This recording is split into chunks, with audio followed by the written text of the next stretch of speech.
সিলেট জেলা বিএনপির সাধারণ সম্পাদক অ্যাডভোকেট ইমরান আহমদ চৌধুরী বলেছেন, ছাত্র জনতার তুমুল প্রতিরোধের মুখে গণখুনি ফ্যাসিস্ট শেখ হাসিনা তার সহযোগীদের নিয়ে দেশ ছেড়ে ভারতে পালিয়েছে। এখন ভারতে বসে বসে দেশকে অস্থিতিশীল করার জন্য গভীর চক্রান্ত করছে। জুলাই বিপ্লবে এই বিয়ানীবাজারের 4 জন নিজের বুকের তাজা রক্ত বিলিয়ে দিয়েছেন।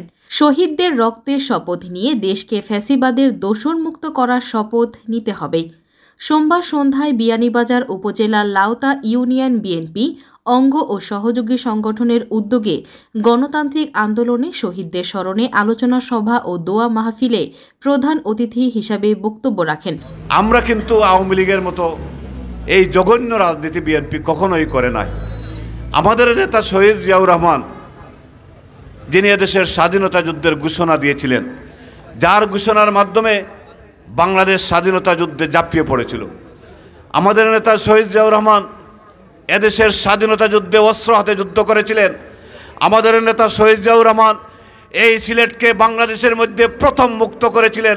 আমাদের নেতা শহীদ জিয়াউর রহমান, আর কেউ করে নাই। শহীদ জিয়াউর রহমান সিলেটকে প্রথম মুক্ত করার মাধ্যমে বাংলাদেশের স্বাধীনতা যুদ্ধের সূচনা হয়েছিল। বন্ধুগণ আমার, আমরা করি যে জিয়াউর রহমান, যার মৃত্যুর পর তার ব্রিফকেসে একটা ছেঁড়া গেঞ্জি,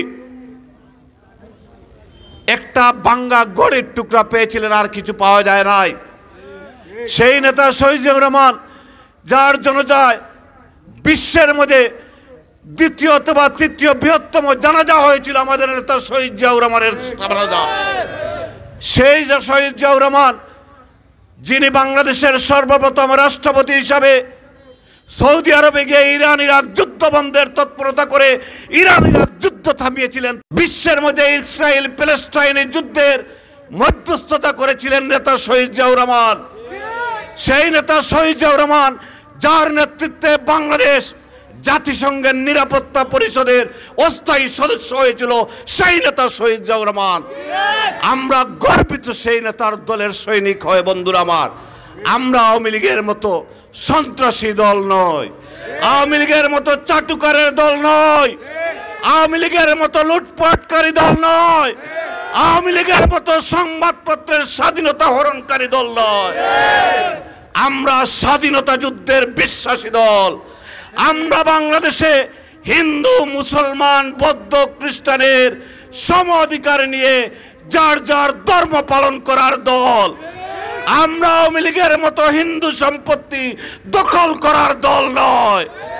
ভাইরা আমার, কাতার বিএনপির যুগ্ম সাধারণ সম্পাদক আলাউদ্দিন মাস্টারের সভাপতিত্বে ও বিয়ানীবাজার উপজেলা যুবদলের যুগ্ম আহ্বায়ক এনামুদ্দিন দিলালের সঞ্চালনায় বিশেষ অতিথি বক্তব্য রাখেন সিলেট জেলা বিএনপির সহ সভাপতি নাজমুল হোসেন পুতুল, যুগ্ম সম্পাদক মামুনুর রশিদ মামুন, আবু নাসির পিন্টু, সিদ্দিক আহমদ, জয়নাল আহমদ রানু, এনামুদ্দিন সহ আরও অনেকে।